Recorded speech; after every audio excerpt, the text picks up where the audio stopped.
Ah, esqueci de avisar no fim de semana que as cuequinhas estão em promoção no site da Insider. É justamente aqui, meus senhores, que a tecnologia desfavorável à proliferação de bactérias brilha, destoa muito da concorrência. E vocês ouviram no podcast de hoje que a cueca Comfort foi aprovada com louvor no maior teste de fogo já realizado, que é Lucas Carrano, morando a 5 quilômetros da maior base americana no Oriente Médio, ouvindo sirene de ataque aéreo porque mísseis cruzavam o país. Brincadeiras à parte, essa também é a cueca mais macia do mercado. Por isso, não enrola na perna de jeito nenhum e essa fitinha aqui de cima é imperceptível. Não é aquela que pinica nem aperta. Pegando a cueca Comfort em certos kits, tem kit de 10, de 5, acho que até de 3, você paga 50 e poucas pratas a unidade. Tem mais barata no mercado? Até tem, mas que não desbota por 2 anos, não te deixa fedendo e traz tanto conforto, não. Eu já falei aqui e repito, é a melhor cueca que o dinheiro pode comprar no Brasil. Aproveita que tá com 15%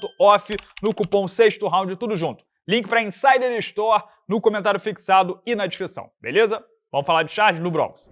No último sábado, o Charles do Bronx perdeu os sentidos no octógono pela primeira vez em 47 lutas profissionais. O impacto do nocaute imposto por Ilia Topuria foi grande. Tudo indica que o brasileiro vai pegar uma suspensão médica prolongada. Não é provável, por exemplo, que ele volte a lutar ainda em 2025. E se o fizer, será no último pay-per-view do ano, em meados de dezembro. E sim, pay-per-view. Charles, com o engajamento que tem e pelo que custa, jamais será alocado num Fight Night, nem como luta principal. Sendo assim, nesse vídeo aqui vou tentar responder as 2 perguntas mais feitas pelo público brasileiro nas últimas 48 horas. 1. Do Bronx ainda tem condição de ser campeão do mundo? 2. Quem é o adversário mais indicado, mais provável para ele na sequência? Vamos lá. O custo e a popularidade dele não só o tiram de Fight Night, mas também garantem um certo perfil de adversário. Vocês não verão o Charles enquanto ele ainda for relevante, e ele é, pegando anônimo ou desranqueado. Podem fazer ele de escada? Podem, mas vai ser para alguém que já apareceu, é bem cotado, conhecido. Acho muito improvável, por exemplo, o Charles pegar qualquer um acima do Beneil Dariush, 9º do ranking, que ele já venceu. A única exceção seria o Maurício Ruff, que hoje é a promessa mais quente da divisão. Ainda assim, é zero o perfil do Dana White ir por esse caminho, de ou sacrificar uma lenda brasileira extremamente popular, ou, como disse, a promessa mais quente do momento. Não sei nem se o próprio Charles teria interesse em algo do tipo. Lembrem-se que ele já tá com o pé de meia feito, o futuro dos filhos garantido.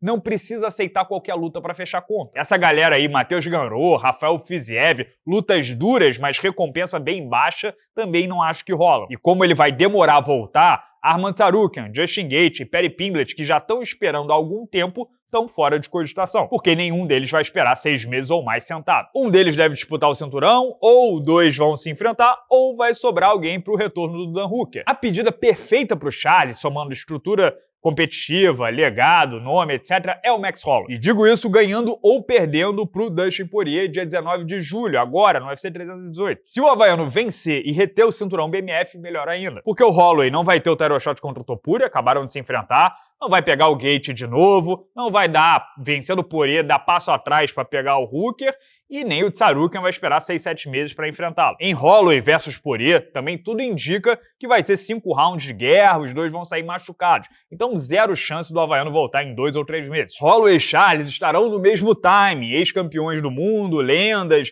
futuros integrantes do Hall da Fama do UFC, valendo o cinturão BMF ou não, tudo a ver. Mesmo Holloway perdendo, ele segue sendo tudo isso, o 4º do ranking e detém uma vitória sobre o Charles em 2015. Se não for ele, que de longe é a melhor opção, vai ser um desses vindo de derrota. Ou Tsarukyan, ou Hooker, ou Paddy Pimblett ou Gaethje. O meu ponto é que no curto prazo o Charles está assim restrito a esse clubinho de notáveis. Vocês podem ter certeza disso. Agora, respondendo à pergunta mais difícil do vídeo, se Charles tem ou não condição de ser campeão de novo, adianto que as chances não são boas. Para começar, estatisticamente, nunca ninguém ganhou uma luta valendo o cinturão no peso leve com mais de 35 anos. E Charles só volta depois de completar 36. Ele ainda terá que se recuperar física e psicologicamente do pior nocaute sofrido na carreira, quando já tem quilometragem altíssima. Para piorar, a fila ficou grande e Topuria não tem a maior das frequências. No UFC, o espanhol tem média inferior a 2 lutas por ano. E agora, com tanto compromisso midiático, mediático, ele virou uma estrela global, isso não deve aumentar. Cada luta do Topuria daqui pra frente vai ser muito bem promovida pelo UFC,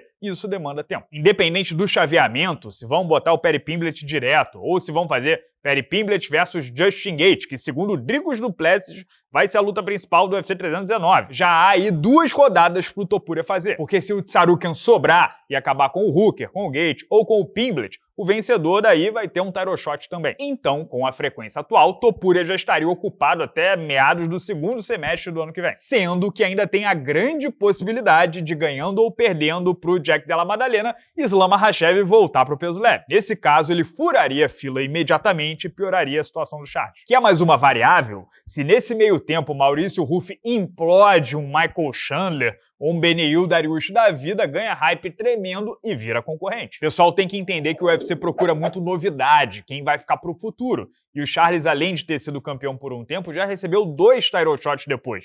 Com o Makhachev, que teve o corte no supercílio, e agora com o Topuria. Portanto, considerando todos esses aspectos, idade, quilometragem, timing, status da divisão, ainda que receba o casamento mais propício, o Holloway, em 2025 e vença, ainda é bem difícil dar tempo pro Charles ser campeão de novo. Tô só sendo sincero. Ele ter enfrentado o Topuria agora no lugar do Tsarukyan já foi meio uma carteirada, um super trunfo usado. Talvez o próprio até reavalie a estratégia e mude de foco. Sai da corrida pelo título e foca em lutas divertidas, de olho num desfecho de carreira, como o Poirier tá fazendo agora. Aí fica muito mais fácil ele escolher adversários condizentes e desfrutar, sem tanta pressão. Resumindo, é impossível Charles voltar a ser campeão?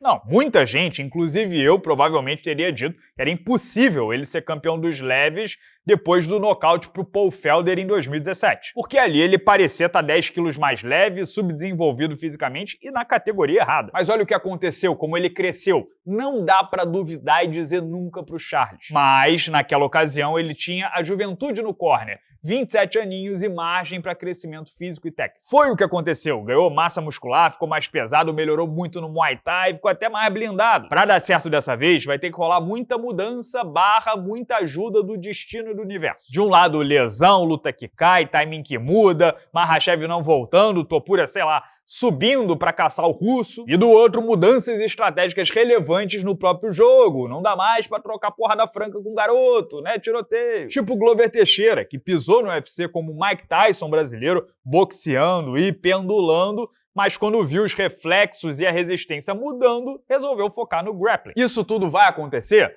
Impossível não é, mas verdade seja dita, soa improvável. E claro, esse é apenas o meu ponto de vista, os meus 2 centavos, o que você acha que o futuro reserva para o velho leão Charles do Bronx? Comenta livremente aqui embaixo no vídeo, deixa o like, clica no botão hypar que ajuda muito a gente com o algoritmo aqui do YouTube e não perde o podcast dessa semana. Eu, Lucas Carrano e André Azevedo fizemos a revisão final do UFC 317, ficou bem legal, sempre aquela química, aquele jeito jocoso do nosso podcast. O link tá aqui do lado. Grande abraço a todos, obrigado pela audiência de sempre e até a próxima.